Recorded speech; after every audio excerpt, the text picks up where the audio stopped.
Study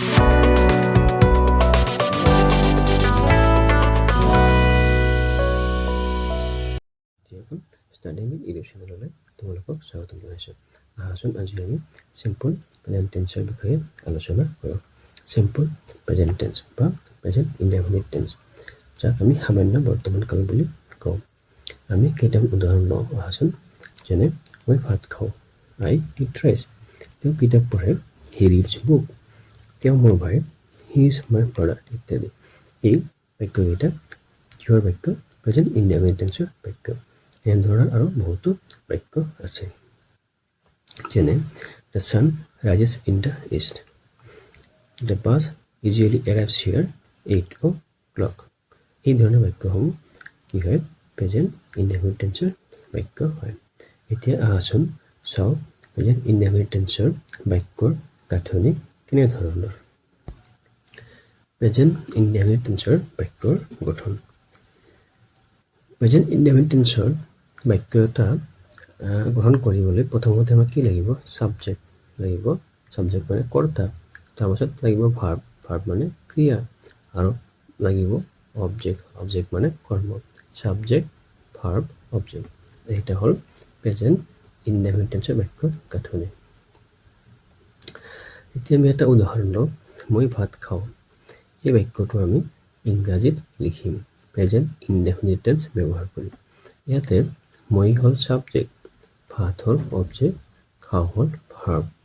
তো মই subject যদি হয়, মোৰ ইংৰাজী কি হয়? আই। তাৰপিছত আমাক লাগিব ভাৰ্ব, ভাৰ্ব কি আছে? খাওঁ, খাওঁ ইংৰাজী হ'ল ইট, আই ইট। কি খাওঁ? ভাত খাওঁ, ৰাইচ। এইটো হ'ল অবজেক্ট। চ' মই ভাত খাওঁ বাক্যটোৰ ইংৰাজী অনুবাদ হ'ব আই ইট ৰাইচ। ঠিক তেনেদৰে তেওঁ কিতাপ পঢ়ে, হি ৰিডছ বুক। ইয়াতে হি হ'ল ছাবজেক্ট, ৰিডছ হ'ল ভাৰ্ব, পঢ়া, আৰু বুক হ'ল অবজেক্ট, কিতাপ মানে বুক। হি ৰিডছ বুক, এইটো হ'ল তেওঁ কিতাপ পঢ়ে বাক্যটোৰ ইংৰাজী অনুবাদ। এতিয়া চাওঁচোন আহা ছিংগুলাৰ নাম্বাৰ, প্লুৰেল নাম্বাৰত তাৰপিছত প্ৰথম পুৰুষ, দ্বিতীয় পুৰুষ আৰু তৃতীয় পুৰুষত লিখিলে কেনে হয় আমি চাওঁ।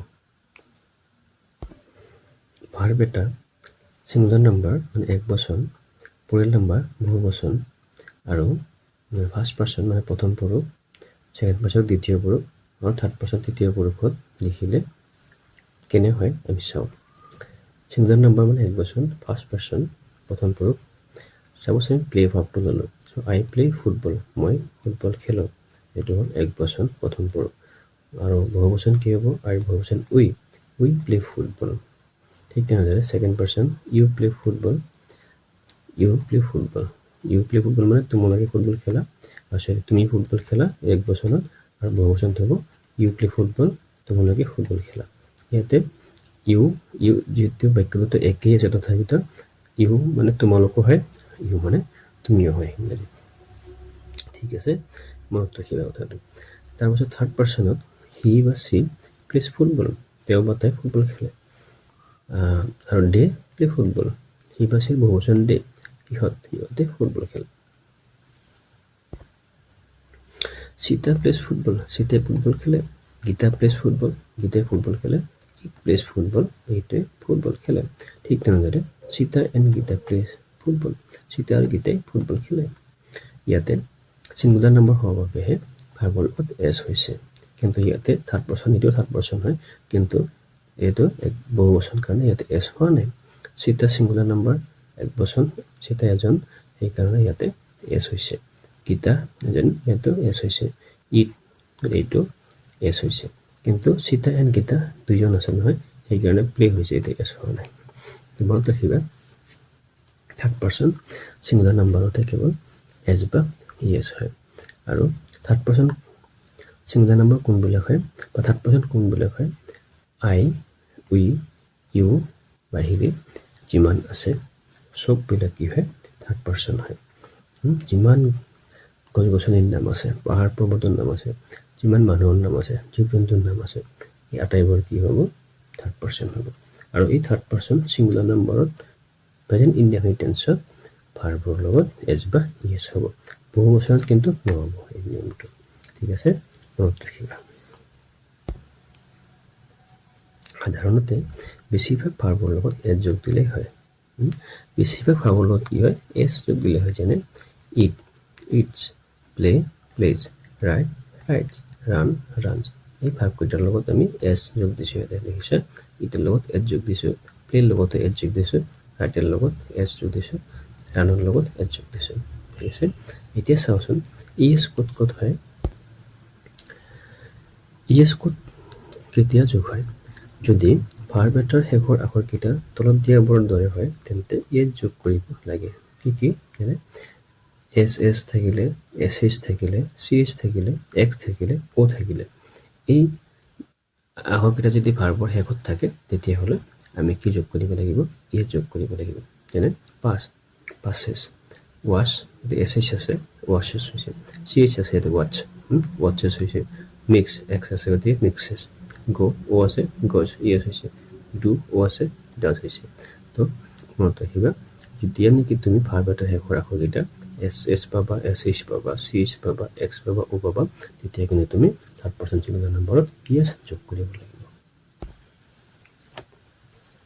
ৱাই থাকিলে কি হয় ইয়াত দুটা কথা মনত কৰিবলগীয়া আছে প্ৰথম কথা যদি ৱাইৰ ঠিক আগৰ আখৰটো কনচনেণ্ট হয় তেন্তে ৱাই উঠি গৈ আই ই এছ হয় কি কৈছে যদি ৱাইৰ ভাৰ্ব এটাৰ শেষত ৱাই থাকে আৰু ৱাইৰ ঠিক আগৰ আখৰটো যদি কনচনেণ্ট হয় তেতিয়া কি হয় ৱাই উঠি গৈ পেলাই আই ই এছ হয় যেনে cry C R Y cry ইয়াতে ৱাই আছে আৰু ইয়াত ঠিক আগৰ আখৰটো কি আছে আৰ আৰটো কনচনেণ্ট হয় চ' ইয়াতে কি হৈছে ৱাইটো উঠি গৈ আই ই এছ হৈছে ঠিক তেনেদৰে ফ্লাই ইয়াতে ৱাই আছে আৰু ৱাইৰ আগৰ এইটো এল কনচনেণ্ট হয় সেইবাবে ইয়াতে কি হৈছে ফ্লাইজ আই ই এছ হৈছে ষ্টাডি ইয়াতে ডি কনচনেণ্ট হয় সেইকাৰণে ৱাইটো উঠি গৈ ষ্টাডিজ হৈছে ইত্যাদি দৰে হয় মনত ৰাখিবা কিন্তু দেই যদি ভাৰ্বৰ শেষত ৱাই থাকে আৰু ৱাইৰ আগত যদি কনচনেণ্ট থাকে এ ই আই অ' ইউ এইকেইটাৰ বাহিৰে যিমান লেটাৰ থাকে তেতিয়াহ'লে কি হ'ব আই ই এছ যোগ হ'ব দ্বিতীয় কথা যদি ৱাইৰ আগত ভাৱেল থাকে কি হৈছে যদি ৱাইৰ আগত ভাৱেল থাকে এ ই আই অ' ইউ থাকে তেতিয়া কিন্তু কেৱল এছ যোগ দিলেই হয় যেনে চে চেজ এনজয় এনজয়ছ ইয়াতে ৱাই আছে ৱাইৰ আগতটো এ ভাৱেল হয় গতিকে ইয়াতে কি হৈছে চেজ হৈছে ঠিক তেনেদৰে এনজয় ইয়াতে ৱাই আগত অ' আছে সেইবাবে ইয়াতে এছ হৈছে এনজয়ছ তো কি মনত ৰাখিব গৈছে ইয়াতে মনত ৰাখিবা এই নিয়মটো কেৱল প্ৰেজেণ্ট ইনডেফিনিট টেন্সৰ ক্ষেত্ৰতে প্ৰযোজ্য হয় পাষ্ট বা ফিউচাৰ টেন্সৰ ক্ষেত্ৰত এইটো নিয়ম কিন্তু নাখাটে ঠিক আছে এতিয়া আহাচোন চাওঁ ডু ভাৰ্বটো লৈ পেলাই আমি এক বচন ছিংগুলাৰ নম্বৰ বহু বচন প্লুৰেল নম্বৰ আৰু first person second person third পাৰ্চনত লিখি চাওঁ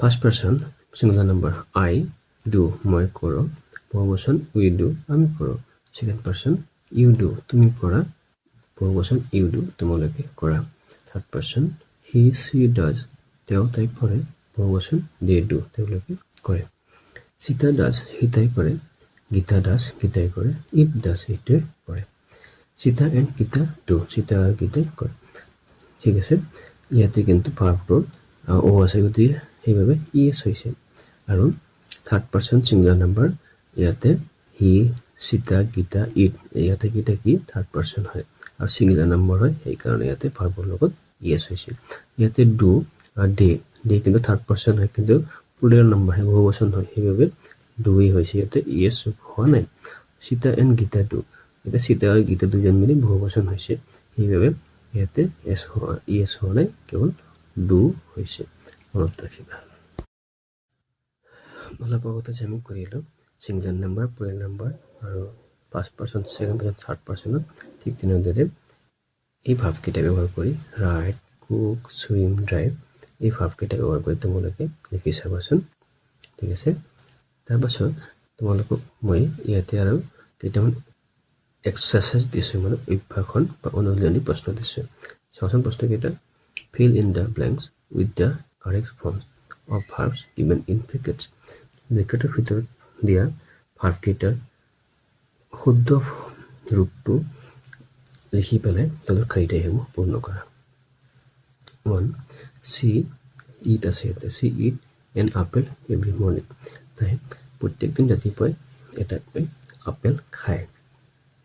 ইয়াতে she থাৰ্ড পাৰ্চন হয়, ছিংগুলাৰ নম্বৰ হয়, সেইবাবে ইটোৰ লগত ইয়াতে এছ হৈছে। she eats an apple every morning। 2 number আছে they play football on Saturday। সিহঁতে শনিবাৰে ফুটবল খেলে। ইয়াতে প্লে ভাৰ্বটো দিয়া আছে আৰু এইটো ডেটো থাৰ্ড পাৰ্চন হয়, কিন্তু প্লুৰেল নাম্বাৰ হয়, ছিংগুলাৰ নাম্বাৰ নহয়, এক বচনত নহয়, সেইবাবে ইয়াতে একো যোগ নহয়। প্লে ব্ৰেকেটটো উঠাই দি কেৱল PLAY প্লে লিখিলে বাক্যটো শুদ্ধ হ'ব। ঠিক তেনেদৰে 3 নম্বৰ কি আছে দ্য ছান ব্ৰেকেটত আছে ৰাইজ ইন দ্য ইষ্ট। সূৰ্যটো পূবফালে উদয় হয়। ইয়াতে কিন্তু the sun third person singular number হয়, সূৰ্য এটাই এক বচন, সেইবাবে ইয়াতে ভাৰ্বৰ লগত এছ যোগ হৈছে rises RISES rises in the east.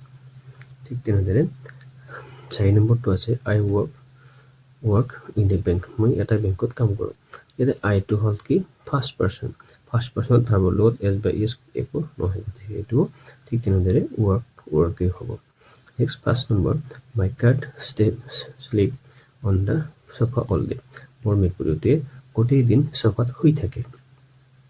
ইয়াতে মাই কেটটো মোৰ মেকুৰীটো কি তৃতীয় পুৰুষ হয় আৰু ছিংগুলাৰ নম্বৰ হয়, সেইবাবে ইয়াতে কি হ'ব ভাৰ্বৰ লগত শ্লিপ ভাৰ্বৰ লগত এছ হৈছে শ্লিপছ হৈছে। ঠিক আছে, তো তোমালোকে এনেধৰণৰ যদি আৰু অনুশীলনী প্ৰশ্ন পোৱা নিজে কৰি চাবা। আৰু ইয়াৰ পাছত ভিডিঅ'ত মই প্ৰেজেণ্ট কণ্টিনিউৱাছ টেন্সৰ আলোচনা আগবঢ়াম। তোমালোকে মোৰ পিছৰ ভিডিঅ'টো চাবা আৰু তেতিয়ালৈকে তোমালোকে কুশলে থাকিবা আৰু যদি মোৰ চেনেলটো ছাবস্ক্ৰাইব কৰা নাই ছাবস্ক্ৰাইব কৰি দিবা। ঠিক আছে, বাই বাই।